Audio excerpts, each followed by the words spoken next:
Hey, business owners, we know you know the importance of maximizing every dollar. With the Delta SkyMiles Reserve Business American Express card, you can make your expenses work just as hard as you. From afternoon coffee runs to stocking office supplies and even team dinners, you can earn miles on all your business expenses. Plus, you can earn 125,000 bonus miles for a limited time through October 29th. The Delta SkyMiles Reserve Business Card. If you travel, you know. Minimum spending requirements and terms apply. Offer ends October 29th, 2025. Welcome back, folks. We got the subject today I have been anticipating for pretty much the whole time we started this show. But before we get into that, what's up, Walt?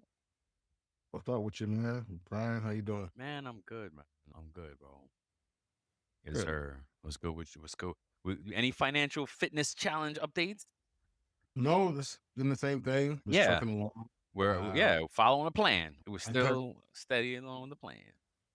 As far as the fitness, part of it, like I hurt my back or Physical fitness. circle. Oh, dang. Yeah. Okay. And so I had to take a little bit of time off.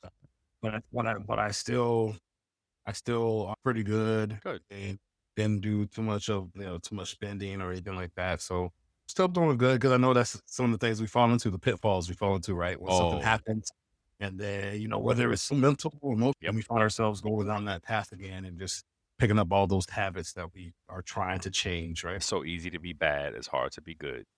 It's What about you, man? Well, I guess the things that came to mind is like what I found is routine has definitely helped. I thought I was like already a routine person, but no, like having like set routine is really helpful. Same thing with the gym. When I can't make it, I try to push to just do my little calisthenic workout at home. And I'm trying to do that every day so that when I don't make it to the gym, I still have that consistency. There was something else, but I forgot. But yeah, that's it, man. It's just steady, living the plan and trying to execute and be consistent. That's it. Well, okay. That's it, man. All right. So what do you got for Around the Pay Horn? Well, not too much around the pay horn. What I realize is around the pay horn takes a lot of work or a little bit more time. So I don't always I haven't gotten to do it the way I want to do it. But I do got an interesting article. It's on Business Wire. The link will be in the show notes. It says Flutterwave named to Time 100 most influential companies, listed for the second time, highlighting global payments influence. And if you haven't heard of the company, here's why.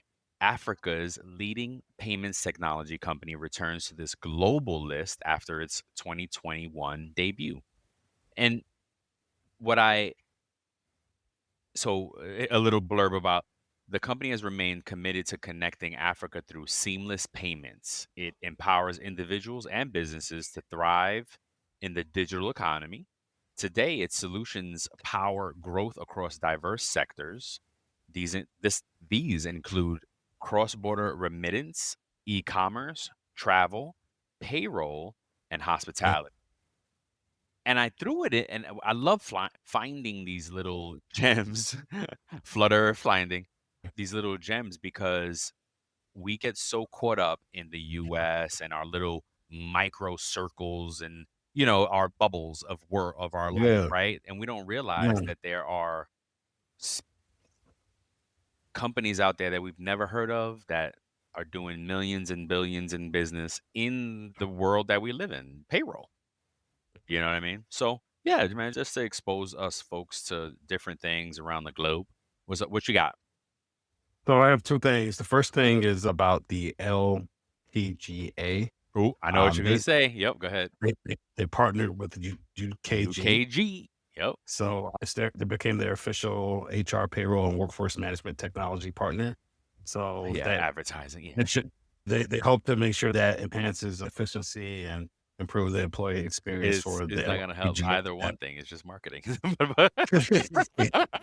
Look, the other thing that I have is for something about Pay. Oh, so Pay announced a $200 million asset-backed securitization, ABS. What does that mean? I don't know, of its own on-demand receivables. So this is seen as a new asset class and aims to help employers offer employees more flexibility in how they access their earned wages. Interesting. So we're still notes, yeah, man. Nice, man. That's what's up. So, as we prepare, look, ever since we started this show, we were talking about like industry specific payroll and blah blah blah. That was Yeah. like one of the recurring things that we talked about. And today we have Michael Ritzema. I always get the names. We get these names. It looks like Ritzema, right? Yep. Ritzema. Similar. Sim Yep. Simba. Anywho, Yep. he's coming to us from the trucking business, and he is the president and founder of Superior Trucking Payroll Service. With over 20 years of entrepreneurship, finance, software, and operations, Michael built his service after serving as CFO for a trucking company with an 80 truck fleet and brokerage, giving him a unique on the ground perspective into carrier payroll needs. He's passionate about helping trucking families streamline payroll, compliance, and per diem optimization, and regularly shares expertise on topics like wage garnishment, IRS Form 945, and the 1099 versus W 2 nuances. Off duty, Michael and his wife Karen enjoy family time with their 2 daughters and 4 cats. Ooh, cat folks. And when he's not crunching numbers, he's tracking down MLB ballparks, Dodger Stadium being a longtime favorite. Michael, thanks for hitting the road with us today, and welcome to the show. To the show, Michael. Welcome, Michael. Is it Ritzema? Ritzema. I've been so excited about this episode. Welcome, right, Michael Ritzema. Trucking payroll is the episode today. We've been talking about specialty payroll since we started this show, and we have not found anyone until now. And I'm just so excited to talk about it, to have you on the show. Oh man, welcome. And man, let's get right into it. How did you get into trucking payroll? Forget about payroll, trucking payroll. Yeah, I didn't have the normal path of the independent bureaus. That I learned later that a lot of the bureaus were former employees of the big red one or the big blue one and went off on their own, right? And so, but that wasn't my journey. My journey was I was working for a trucking company, and we used one of the big national payroll providers. And we had a problem because we would have trucks go about 150 miles, but we wanted to pay them a special rate for, so we would just pay them a flat rate. So we were going to pay them $100 or $150, depending on the situation. But I wanted the miles recorded because we paid by the mile, and I needed to do it for some cost things. So I had, for example, I would have something like 150 miles at $0 per mile plus $125 or something like that. But what would happen is that the big national payroll provider, and I'm not trying to pick on them, it was just what it was. I don't hate on anybody. But because it was zero, they thought it was a mistake and put their default rate in. So now I'm paying them 150 miles at their default rate plus $125 each time. And that's just not okay. I mean, it wasn't life-changing money, but we had 5 drivers doing this kind of work, and they were doing it 4 days, 4 trips a week. And so, it starts to add up. And so I went to the owner and said to him, hey, look, I can write you something better than what we've got now through this big national company. And he's like, I understand how it works. He knew that I could write this stuff because I had written what's called IFTA software for him. If you don't know, I'll try and keep this brief, but like for a car, you pay all your taxes for fuel when you buy the fuel, right? So if you bought the fuel in Minnesota and you burned it and you drove through Wisconsin gets the roads used up, but doesn't really get any money, and Minnesota got the money because you bought the fuel there, right? Well, with trucks, they even that all out. So you got to know where you bought everything and where you burned it. And then you figure out, well, I owed Wisconsin in my example, I owed them fuel tax. So how many gallons I would have burned there, and I owe them that. But Minnesota owes me because I bought all this in Minnesota. Anyway, it's a whole thing, but we had gone through an IFTA audit, and I got us through it because I found some errors and I fixed it, and I wrote better software for him to do it in the future. So he knew I could do it. And so I did. And it did everything that the big national provider could do, 401k calculations, garnishments, all that fun stuff. So we were off to the races, right? That's like 2004, 2005. Yeah. And then, so I'm just happily, I was the controller, CFO or whatever at that point. And we're just going along, and a trucking vendor asked me to talk to one of their customers because they were struggling with something. And they were thinking about doing what would have been a really bad idea. And I'm like, all right, yeah, I'll talk, you got to give somebody a solid, right? So I met with them. They told me what they wanted to do. I told them it was a really bad idea. And I asked them, do you pay per diem? Because per diem is a magic bullet for trucking. You can get, well, now it's $80. At the time, it was much less. An allowance for meals and incidentals while you're on the road. And I showed him how, if he did it, he could save, at the time it was probably $1,200 a driver a year. And he had 40 drivers. I'm like, that's almost 50 grand. So, and he was, this guy I talked to, his name was Jim. I won't give up his company name. I mean, just because I don't want to embarrass him, but he's a really smart guy. He is not what you would think of as the stereotypical trucking company owner. He's not that. He's a bright guy. And he didn't know about it. So it got me thinking, if this Jim didn't know about it, there's got to be a lot of other really smart people that don't know about this. And so, we got to do something with this. And as it turned out, the owner had retired from the trucking company I worked at. And the new president and I didn't really see eye to eye. As an example, we took a Myers-Briggs test. I love this story. We took a Myers-Briggs test, right? We all did. She wanted us to do it. It was a good idea. I support the idea. And my thing said right in the narrative, it said, you like to question people's ideas to make sure they thought them through. Absolutely. Right. And I'm like, yeah, that's me. Absolutely. I'm not even guilty because I don't think it's a crime. A rude thing or I'm trying to be malicious thing. Is just like. Absolutely. Right. Hers said, I don't like when people question my ideas because it makes me think that they don't think I'm very smart. So she's the president of the company and I'm not. Wow. So well, who's going to win that? It's going to be her every single time. So she deserves to have the people she wants. And whatever. It's water long ago. So I knew it was coming. And so I got this ready to go. And that was 2010. I was full-time into it. And 15 years later, here we are talking on podcasts. So Michael, let me ask you, you mentioned per diem in there, right? I haven't personally worked in trucking payroll. I have a few colleagues and friends that have. Trucking payroll is full of moving per diem. That's his classification issues, garnishments. In your opinion, what area do most carriers struggle with the most and why? Okay, there's two. There's the per diem thing we talked about. There's a lot of things they struggle with, but I'm not trying to be mean about it. I'm just saying there's a lot of them that come to mind. The first thing is making sure they're doing it right, but that's a thing that's teachable and we get it when we're good. The second thing is there's a trust gap between the trucking company and the drivers. It has been there forever. If you want to test this idea, go to any truck stop, the nearest truck stop to you, go in, buy any truck driver a cup of coffee and say, tell me about a time a trucking company screwed you over. And then buckle up because you're going to be there for 45 minutes. Yes. And so there's a huge trust gap. The drivers often think that the trucking company's trying to screw them. The trucking company often thinks they treat the drivers like they're replaceable. That's what you'll see all kinds of things about driver shortage. We need to do this. We need to do that. Oh, just don't treat your drivers like I have a whole series on this about don't treat your drivers like they're replaceable and you don't have to replace them. That's really the idea of it. And so we try to do things to encourage them to build trust between the trucking company and the drivers. Because if you ask any of the trucking company owners, they'll all say, well, we're not trying to stick it to the driver. And that may be true. And I believe them. I don't think they're trying to do it. Right.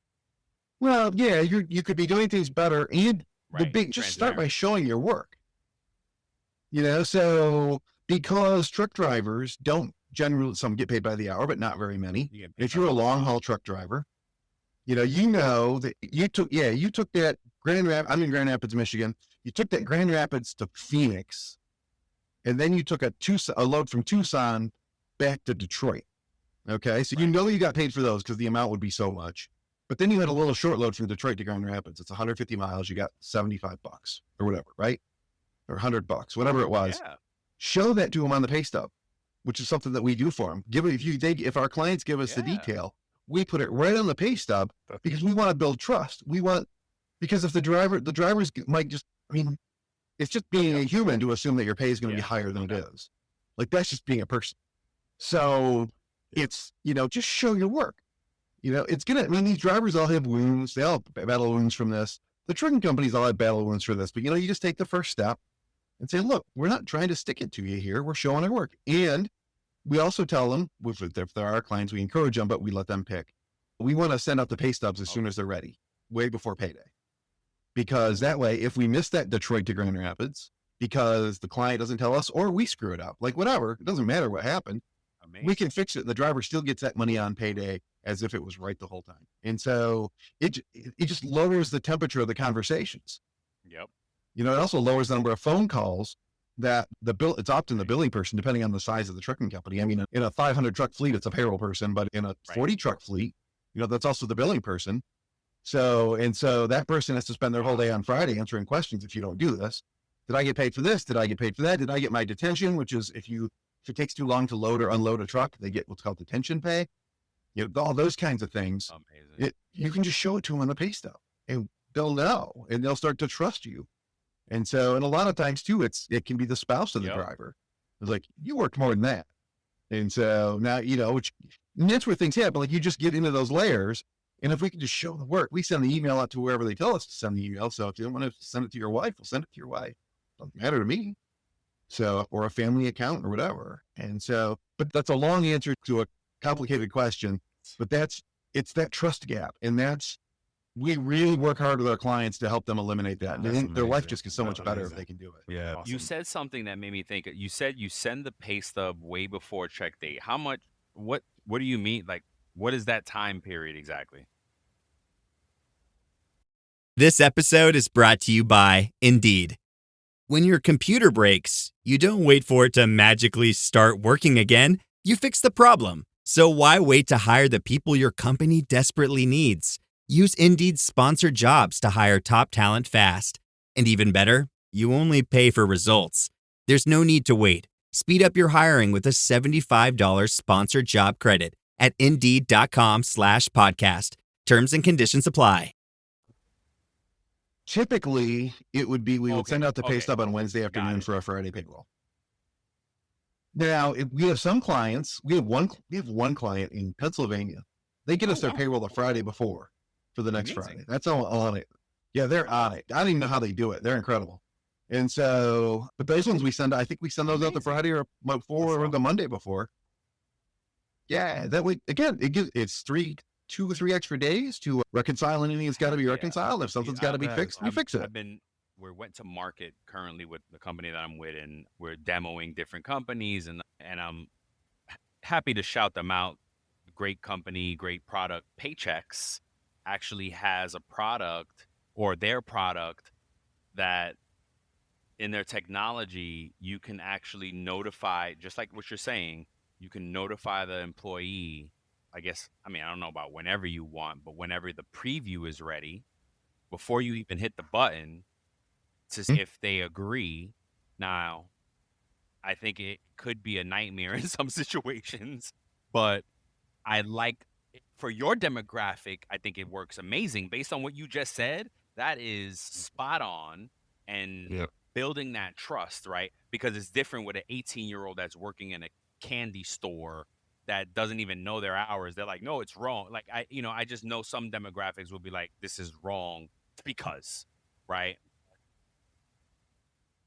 Right. I think that's just being a person.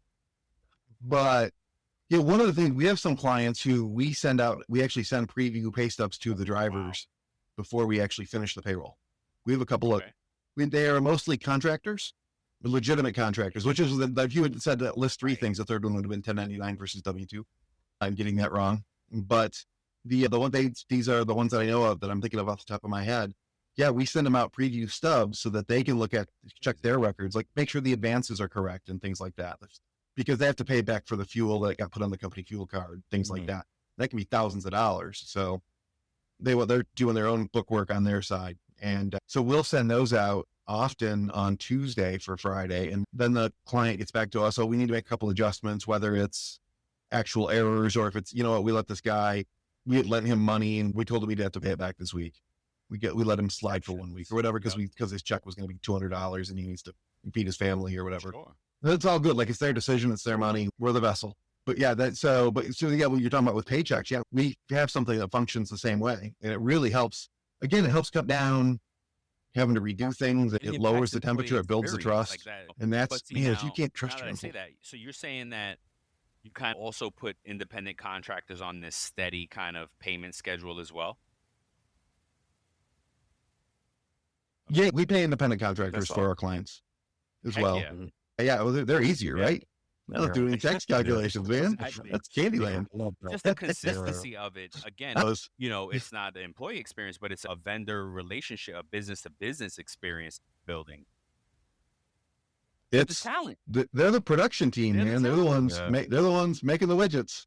So yeah, you got to keep them. And again, if you look for the people that are watching this that have any familiarity with trucking, you're going to know that companies talk about driver turnover all the time. On average, it's between 90 and 100%, which means if you have 100 trucks, on average, you're hiring 90 drivers a year. But it doesn't mean that every driver only lasts a year and change. It means that you might have one truck that you turned over 6 times, and then one truck you have somebody that stayed for 15, 20 years. But we have clients whose turnover is really low, and that's because people who understand their drivers aren't just replaceable people. They're not substitutable easily. And so they just don't turn them over. I want to set Walt up for this next question about per diem. And just for the listeners and the payroll folks that don't know, per diem is a combination of mileage and meal, like you had mentioned, right? That the government regulates the per diem rate. You can look up, right? And it's like meals and incidentals, and it's by meals and incidentals, if I'm not mistaken, right? No. Oh, what is it? Not by the mile. Per diem is per day. It's Latin for per day. But the trucking industry has special rules. There's even in the IRS revenue procedures, you'll see special rules for the transportation industry. Yep. And so they get, instead of, for the non-trucking people, for the other 99%, right? The per diem will be based on what city you're in. San Francisco is a different per diem than Canton, Ohio. But for trucking, because they're moving around, they just get a flat $80 a day. Great info. Thank you there. So Brian, thank you for setting me up. And I have a question for you, Michael. In a recent post, you talked about big savings, right? I think there was a post you posted about a week ago or so with per diem, and that it starts this week. Can you break down how dispatchers or truckers can take advantage of that right away? Besides call me? Absolutely. You have to take one shot, right? What are you going to do? And what happens is if you pay per diem right, and you pay it as a substitute for wage. So if a driver made $250 in the day, instead of paying him $250 in wage, you pay him $170 in wage and $80 in per diem, right? That's the simplified math. That $80, they're not going to pay payroll tax on it. The company's not. And they're not going to pay work comp insurance on it. Work comp for a truck driver is not cheap. It's not like office people. So that's where this thing, but when I'm talking about savings this week, I'm talking about those payroll taxes, because your payroll service, whether it's us or ADP or QuickBooks or Gusto or Paychecks or anybody else, right, collect that tax from you. And so if you have one driver with 5 days on the road, which is pretty typical, that's $400 you're not paying payroll tax on. So $400, right? 5 times 80. $400 times, and I only do on the calculations, I only use the FICA. I don't get it on unemployment because for most states, you're going to max out anyway. Right. So like in Michigan, it's $9,000 or $9,500, depending on your situation. So I don't count that in the math, just the FICA, but 7.65% of $400 is a little over $30. 31.20, I want to say, but that's off the back of my head. So that could be wrong. Plus you've got work comp savings. Now you have to give a little of it back because per diem is only 80% deductible on your income tax. So the math gets a little trickier there, but even at the highest, it's 21%, the highest corporate tax rate. And you pay tax on the last 20%. And so you figure all that out. You're still going to be up. You'll still be up $45 a week per driver. Per diem is only 80% write off to the employer, to the business. Got it. To the employer, Yes, it's because it's like, again, for income tax, meals, like if I go out for dinner, take a client out for dinner, I only can deduct half of it when I do my taxes, right? For a trucking person, because they're subject to hours of service laws, which are truck drivers, and there are multiple meals at incidental markets, which are the two requirements. Okay. Wow. They can deduct 80%. So then basically then it's the $80 per week is not deductible. So your tax on that at 21% is around $16. So I add that back in the calculation, which is why you're only saving about $45 per driver per week in real money. So it's really easy math now, right? Like you're close to $2,500 a year, depends on your work comp rate. And then, so even make it $2,000 a year. Yeah. And you've got 10 trucks, which isn't a big fleet. It's $20,000 a year. That's a lot of money. 20 large, man. That's the winner right there. That's the awesome. Best day you're going to have. And the better part the other good part of it is the driver's side. They're not paying tax on that $80 a day. So if a driver made $1,250, if they were just simple rate times miles, right? 2,500 miles, 50 cents a mile, which is a standardish rate. Depends on what you're doing. Of course, it varies. So anybody who's watching this as a trucking person, don't worry about the rate I gave. But just saying, you're hauling double drops and you're doing this and that, right? It's a whole different thing. But so at $1,250 a week, you're going to pay a certain amount of tax. But if you had only $850 a week in wage and you paid the tax on that, and then you got the $400 back at the end as reimbursement. In Michigan, I did this for somebody last week. In Michigan, the driver's going to get $90.90 more in their check. 4,500 plus a year, 4,681 or something a year. Biggest raise they're ever going to get. It is astounding to me that there are people that still don't pay per diem. And that's been my crusade. This is going to be my crusade all summer. I'm just going to be talking about per diem every chance I get, which is why I'm so excited that you guys reached out to me. And why I'm probably redlining your meters about the volume, because I get so excited about it. Because these guys who run small trucking companies, their tail off and they don't sleep. And it's so hard. Having a 3-truck trucking company is exhausting, because you're probably driving one of the trucks and you're dispatching the other two. And if one of them breaks down, you got to deal with it. Or one of the drivers quits. Now you've got a truck payment, which is significant. And it's hard. And they're not making a ton of money. The rates have been garbage for 3 years. So we're hoping it's going to get better. But man, those guys are heroes. And so I got to meet a lot of them at the Texas Trucking Show last weekend. And it was fantastic talking to them. I was just trying to lift them up. I'm like, guys, you're doing great. You're still here. You're doing great. But again, that's hard. But even for a 3-truck company, if I can put $6,000 in their pocket in a year, right? Yeah, man, I love that stuff. That brings me joy. It's more than what I'm going to charge them to do their payroll. Even at 3 trucks, significantly more, probably more than twice as much is what I would charge them to do their payroll. So we have calculators on our website at truckingpayroll.com. You can figure out exactly how much you'll save with per diem. You put in your work comp rate, you put in your number of trucks, how often they're out, stuff like that. Not a whole lot of questions, but it tells them exactly how much they're going to save. It even accounts for the increased income tax. We have another one that includes our price in it, so they can see how much they'll save after getting their payroll for free, basically, right? So we try to make this as obvious as we can, but per diem is the magic bullet, and you got to do it right. That's kind of the key. I had a client get bought out and then left us for one of the big companies because the parent company had them. And the parent company deducted the per diem, but didn't pay it back as expense. So everybody's paychecks are really short. Wow. They came back to me. They're still with me many years later. It's like they have 8 different, 9 different, 10 different companies, whatever it is. And the rest of them, I'll use the big payroll provider in this one because we're a square peg for a square hole. They got permission to use us. And so we love it. I love it. Yeah. So next one is, it says, let's see, garnishments, IRS Form 945, and misclassification. These things keep the trucking companies up at night. Which of these is most common, and how do you help carriers navigate them? Awesome question. By far, the clear answer is employee misclassification. Yep. Not even close. The 945s, they don't even look at it. They just send it to us and we take care of it. Right. So that's what they hire us for. Like that's right. Yeah. And then the garnishments, again, they send it to, They literally Nice. they scan it to us and we enter it and everything. They don't touch it. And then we bail out the checks and figure out all the money and all that. But employee misclassification is a big deal in trucking. By the way. There are a lot of, in construction and trucking are by far the two biggest industries where this is an issue. We have actually, again, on our website and those tools, we have one for should I pay 1099 or W-2? And I invite, it's absolutely free. Anybody should go take it. Truckingpayroll.com. And then it's under resources. And I think business success tools, I think is what we call it. Yeah, that's funny you mentioned that because that was my sign. Like in 2008 or 2009, I'm like, all right, I got to do this. Nobody took trucking payroll. Heck yeah. Right. Done and done, man.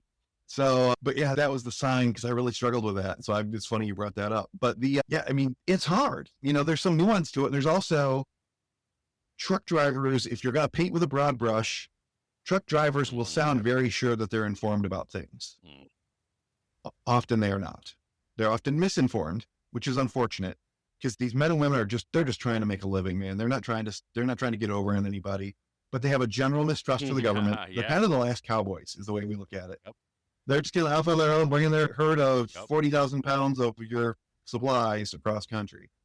And so medicine, food, all that kind of stuff. And so they have a general mistrust of, they think they get told sometimes that they could form an LLC and that means they're 1099.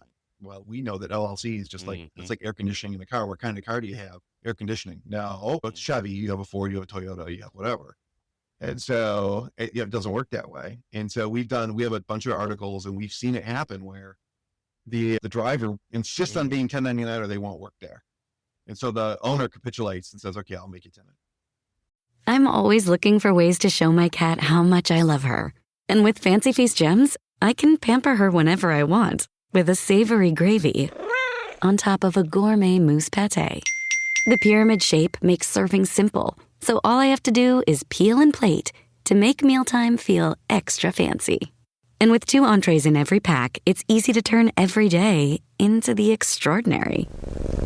Fancy Feast gems.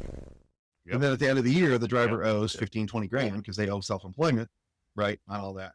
And this even gets past all the other parts that it's actually not allowed. And the driver goes, look, I owe 15 grand on my taxes because you didn't pay anything. You got to write me a check or I'm going to call the IRS and say I should have been an employee. Right? Yeah, that's a bad deal. And so all the risk is on the employer. All the reward goes to the driver. And that's even in the situation. What if you let them go? They're going to get real wise about unemployment if you have to let them go. So they're like, oh no, I was an employee. And the employer will say things like, well, he signed a document saying it was a contract that says specifically he's a vendor. And then the judge will be fantastic. Doesn't mean anything.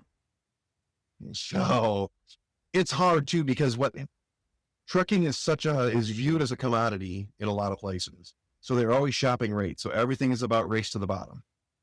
And unfortunately, so if you find out that a lot of people in your city might be paying drivers 1099 that shouldn't, you almost feel like you have to try and compete. And so my advice, I had a client call me about this. Their nearest competitor was trying to poach their drivers and pay them 1099. I said, call the state on them. This is not one of those, don't tell the teacher that the kid misbehaved kind of things, victimless crime, whatever nonsense. No, that's garbage. We all got to play by the same rules here. I said, you absolutely call the state and you absolutely rat on them. Or if you don't want to, give me the company's name and I'll do it. Like, well, I'm going to get a reward. Oh, wow. They were paying rewards 10 years ago. During the Obama administration, the states would get rewards to properly classifying employees. And so, right. So, but no, that's misclassification is a big deal. I always try if I have a client who's paying drivers, and I can look at what they're paying them for and I know if it's legit or not. And if they're not legit, I let them know, hey, look, this is against my advice that you're doing this, but I can't stop them. But I want you to know, look, this isn't really what you need to be doing. This could blow up in your face any number of ways besides it being illegal. Just here's how you're going to get caught. Yeah. So, but yeah, it's a huge deal in trucking, and it comes and goes depending on the state government that you have at the time. If they're more worker friendly or more business or employer friendly, however you want to say it, right? I'm not trying to take a side in it. I'm just saying But yeah, it does come and go. Does it follow for the sure. same FLSA testing for employee versus independent contractor? You talking about like the 20-point test? Yeah, well, there's a right. There's Are you talking about the but it's ABC or all FLSA? Oh, okay. that's the problem? Well, and trucking gets an FLSA exemption for overtime already. Yeah, they don't. Anybody, it's I want to say exemption 20, but it could be 18. I don't remember. But I remember reading it. It was that if you're involved in driving the truck, or loading the truck, or maintaining the truck, Yep. and the truck is involved in interstate commerce, then you're exempt. And so your driver can never even leave. Like, say I'm in Michigan again. If they just ran to Detroit and back for their whole lives, you'd think, well, they might be able to get overtime. But if that load came from California because it was produce, well, they were involved in interstate commerce. So they don't get overtime. Yeah, Okay. a lot of them don't pay by the hour, but like it's the mechanics are really where the issue comes up. And so I'll have clients ask me, hey, do I have to pay them overtime? And I always tell them, you don't have to if they're an interstate commerce company. I said, but I would be very careful about getting rid of that because the mechanics can choose to work somewhere else. So, Great information, Michael. Thank you. yeah, So in terms of of technology course. and automation, been impacting payroll for trucking, and where should carriers invest first? Wow, that's a great question. The technology has really improved. They have some technology forced on them. Electronic logging devices got forced on them against they used to be paper logs where they used to cheat all the time. They would have 2 log books, but that's gone away. So, but the biggest, like if I were a small trucking company, say 3 trucks, right? My investment would be to get into a TMS, a transportation management system, or transportation management software, whatever the S wants to be. You can get them all subscription based now. Back when I got into trucking, it required you to get a server, and they would bring it all in, and it was a big install, and it was a huge purchase. Now you can go and get it on a monthly subscription for $100 a month or something. It'd probably less depending on the features you want. We work a lot with a company called Ascend. They're out of Florida, and they make one, and they even put a button in there where it sends the payroll information to us. So you don't have to worry about finishing your payroll. Cool. Yeah, it just drops it right to us. And that's the innovation part on our side. Is that and then we got an import already built. I mean, as a technology thing, it's not terribly elegant, but it's certainly effective, and it works and does exactly what we want it to do. And so, but yeah, having a TMS is so important for a trucking company because they need to be able to know quickly what they got for a similar load or who they got a similar load from. If I'm in Grand Rapids, I send a truck down to Houston, and I need to get them home, and I got to use what's called brokers, which is common for small trucking companies. That's how they get all their loads. And so, but you want to know, okay, last time I was in Houston, who did I get a load from, and how much did I get paid? And if I thought that was acceptable, I'm going to call that broker. Hey, I got a truck in Houston looking to come back to Grand Rapids on Wednesday. You got a load for me? Things like that. So just that, and it helps them keep track too, because these guys work their tail off, but they are not great bookkeepers. They're not great checkers of things like that. They're intuitive, and their intuition is usually good, but it's not perfect. And so this is like data that they can rely on. Yeah, they're the talent. Right. They don't have to do everything. Yeah, they're often driving a truck, but you can literally do it on your phone. All right. Which is amazing. So what's, we're talking about the kind of the pitfalls to avoid. What's one of the mistakes that new fleets make in payroll setup, especially that could cost them down the road?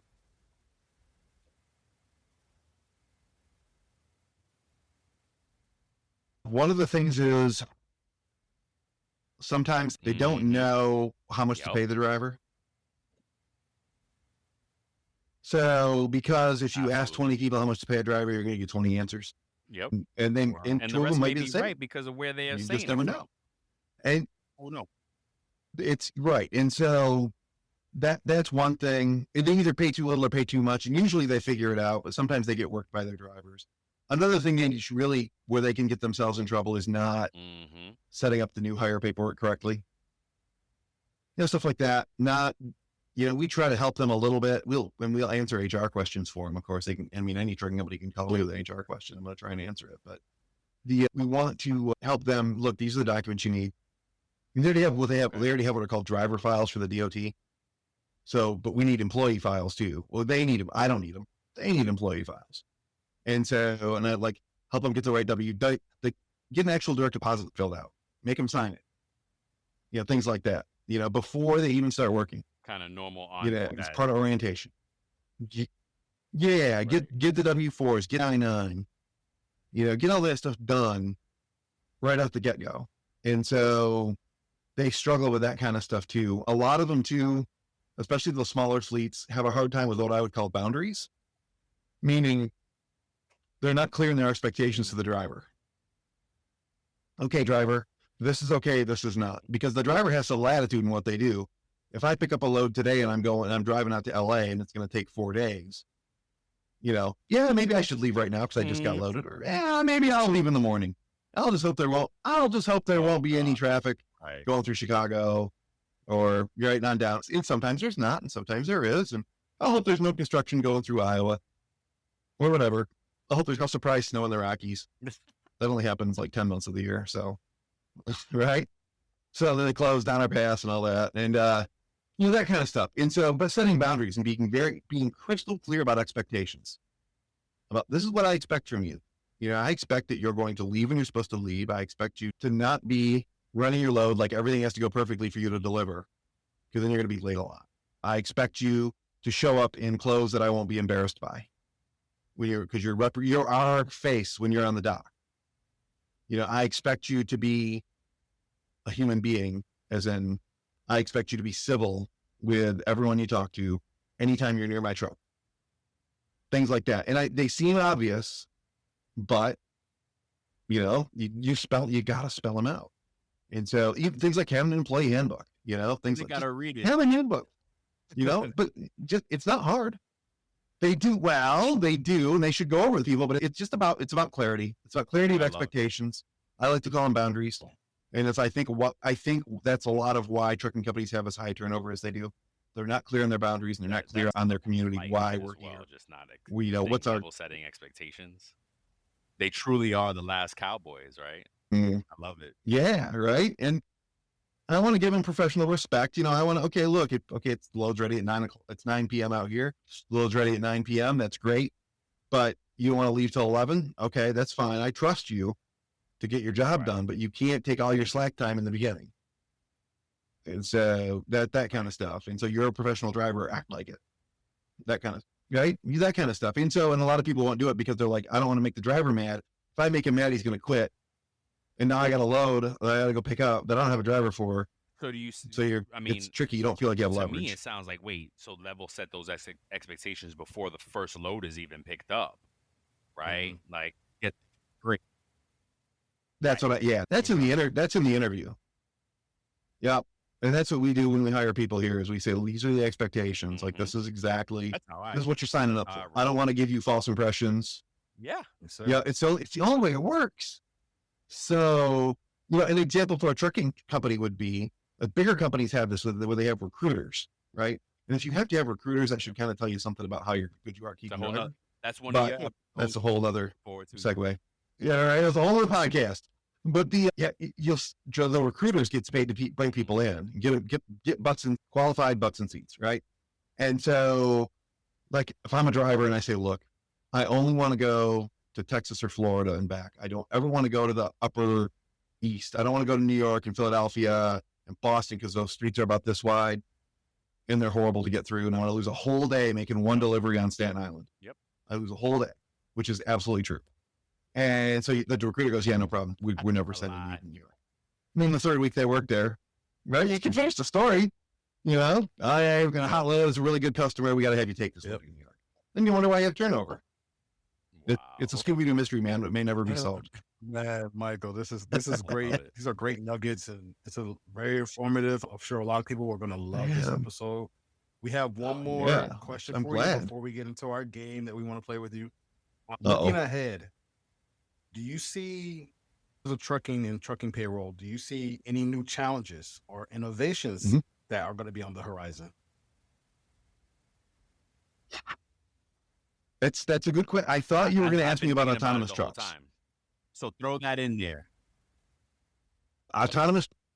My prediction on autonomous trucks is this: there's going to be an accident at some point. There are accidents with trucks and with cars every single day. There's going to be an accident with an autonomous truck, and there's going to be a fatality, and everybody's going to get scared off. We haven't built a nuclear power plant in how long? Since what, 1979, right? I think I could be wrong about this, but to my memory. But 3 Mile Island was scared us all, and we didn't build a nuclear power plant. So I think I will be long retired before autonomous trucks have any kind of significant foothold, because they got to work past all the limitations. There's some small uses for them, but I don't see that happening. But that innovation, that's one thing that's coming. I think we're starting to see a little bit of AI creeping into trucking a little bit. Trucking people are not early adopters. I used to joke with one of my bosses at the old trucking company. If it was up to him, refrigerator freight would be horse and buggy with ice on it, because he was old school. He was super, like, his intuition was always on. Like, he was right about just about everything. So, but he was never one to want to do new things. So I'd tease him about that. And I think trucking's a lot of that, but we're starting to see a little bit of AI in even things like how you hire a driver. You asking better questions in the interview, making sure you've got the right fit. You can, because AI, right? I know AI is not perfect, but it doesn't care about your feelings specifically. If you don't like the answer, it's going to just say the data suggests this. And so you can continue to deny it if you want, or you can complain about ChatGPT or whatever you want. But, at some point you will want to be better. And so the companies that want to be better, they're going to lean into it a little more, even on the easy stuff. Like I said, how much should I pay a driver? Which, by the way, we put out an article every month. We have a driver pay index. We can give you where the average has gone since January 2020, every month, up and down.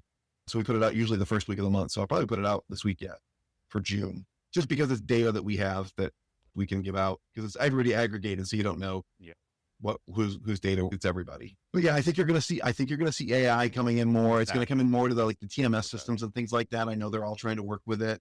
It's going to come into their bidding process. If you're a fleet that's big enough to be able to bid direct freight, you're bidding for, what should I bid for this lane? And so it's going to be able to, the ChatGPT is incredible for aggregating a lot of data in a quick amount of time. A very quick aside, my daughter's buying a condo. She's going to get her master's degree, and she's buying a condo in St. Louis where she's going to go. And we fed all of the condo association docs into ChatGPT. And like 10 seconds later, it said, look out for this and look out for this, but this is really good and this is really good. And I'm like, man, because it's like a couple hundred pages. Right. Yeah. And I'm like, I'm not a real estate guru. I'm not going to know. I don't know how much a reserve they're supposed to be and all that. So I'm just saying, like, they can take that data and they can suggest alternatives for you. I think, but like the TMSs are doing that too. And that's, I think, where you're really going to see it, because they'll start suggesting routes for you, and they'll start telling you which routes are better for you and things like that. You've got to be willing to listen. You got to be willing to learn, and you got to be willing to accept it. And again, if it fights your intuition, then you just got to reconcile. Maybe AI is wrong on this one. Maybe it's right. That's a fair question. You still get to choose. We're not quite to 2001, the movie yet, right? With Hal taking over. Michael, is coming soon, but not yet. Management service or so? This episode is brought to you by eBay. Buying parts for your car? You'll know that will it work feeling. But on eBay, buying parts is different. eBay's free returns means if it doesn't fit, or if it isn't what you expected, you just print a label, drop it off, and get your refund fast. No haggling, no stress, and at least 30 days to return any eligible item. Millions of parts, free returns. eBay. Things people love. Eligible items only. Exclusions apply. Transportation management software. Trucking, you can call it trucking management. That's fine too. Yeah, it's where you do all your work. You plan your loads in there. You know which drivers are on which loads, and you do your invoicing in it. You'll do your driver settlement in it, where you decide how much you're paying the driver. All that data is right there. Even if the driver gets an advance, which is very common in trucking, as opposed to other industries where where advances are kind of the exception. It's kind of the rule in trucking. Because it went back to the days before iPass, when you had to pay for tolls. So a driver going to California would be able to get money on his fuel card to pay for tolls and scales and stuff like that. Now it's just they just do it. Right. They're just used to getting $200 cash before they go. So yeah, but yeah, that's It's gonna be incredible. We have this little game that we play just to break it up a little bit and beyond. It's called this or that. You can both, either, neither. And Walt, you want to start it off and I'll finish? All right. Yes. So number one, do you prefer coffee or an energy drink? Okay, what's your go-to? Energy drink. Really, it's even just like the buy drinks with just a little caffeine in them. I'm a weirdo who doesn't drink coffee. All right. No, there's nothing wrong with that. Okay, do you I'll prefer to be on the road or in the office? Okay. And my last one. In the office. For per diem paperwork or tax filings? Okay. Oh, wow.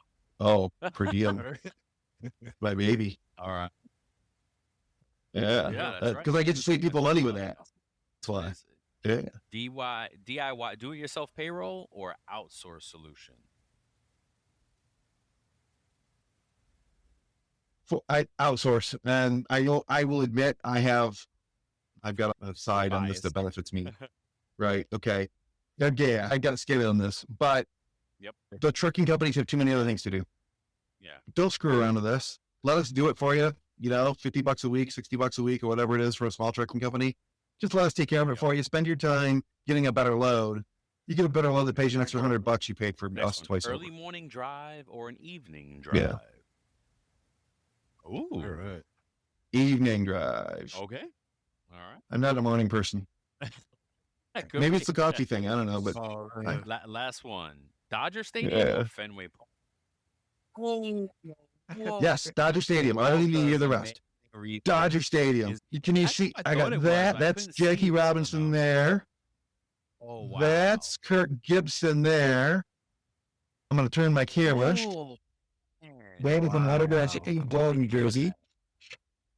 One minute, movement of Dodger Stadium. My when a Dodger fan says, I'm so little. I mean, look, we're ended off one. I'm looking forward to your podcast. Please keep in touch. If you need any help, anything. Yeah, thank you. Bring us on as guests. Thank you. Chop it up about things and let us, I'm looking forward to that. But also, where can folks find you at? What is all your information? Let us know how to find about your company.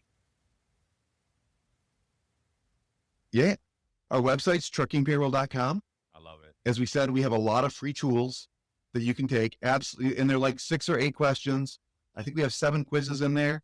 And if you see a quiz that you think should be there, you reach out to me and I'm going to add it. Because if it's worthwhile, I think those can be so helpful. Our mission at our company is to help trucking families. So if you called whoever answered the phone, we don't have call trees. I hate call trees. So we're not doing that. But if you just said, hey, what's your mission? What's your company's mission? Wow. They should, without hesitating, should go to help trucking families. And that's what all this stuff, all these quizzes, all that stuff is to help trucking families. So truckingpayroll.com is the mothership. We have socials at LinkedIn. I think it's at Trucking Payroll at LinkedIn, like linkedin.com/whatever/Trucking Payroll. Or just look at my name, Michael Ritzema. We've got YouTube at Trucking Payroll. We've got TikTok at Trucking Payroll. We've got Instagram, I think, still at Trucking Payroll. Yeah, I think we do that one. I don't know. Is there a new one out? You guys are younger than me. Is there another social that came out last week? Yeah. Okay, I don't have Blue Sky yet, I guess. Maybe I got to go add that. The ones you said. So I think I signed up for it for me personally once, but I don't even know what my login is. So banned right after. I don't even know. Wrong. I have no idea. I don't so know what? Things. Somebody probably reported him. I'll tell you, TikTok's been a revelation for me.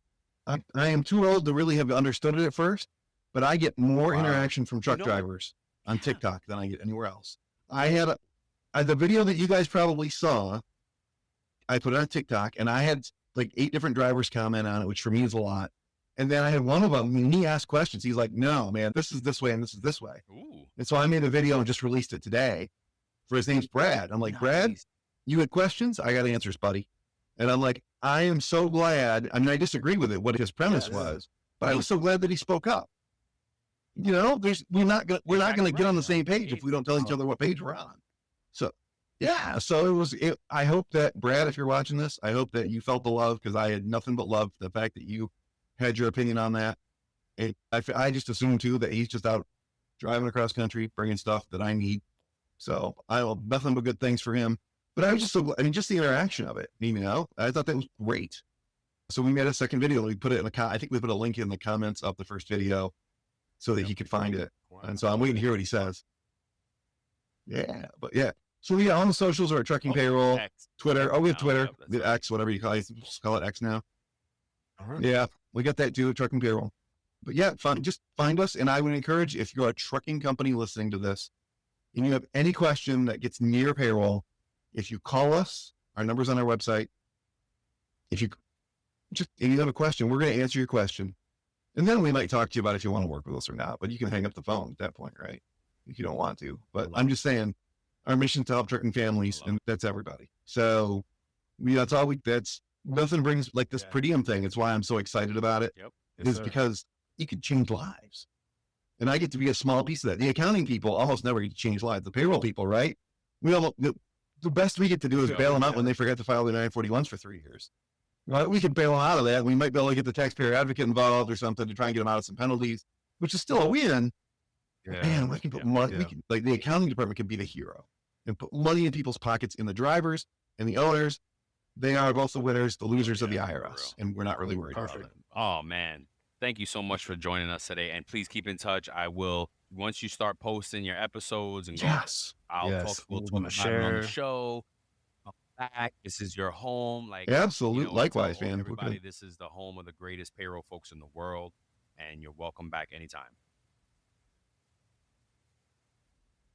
Thank you so much. Anytime I can be of service to your audience, I'm here for you. I'm a phone call or awesome. Text away. Michael. Thanks, folks. And please go share, subscribe, like, tell a friend to tell a friend. If you got folks in the trucking industry, please share this with them. So much that they can learn from this episode. And till the next time, we love you, folks.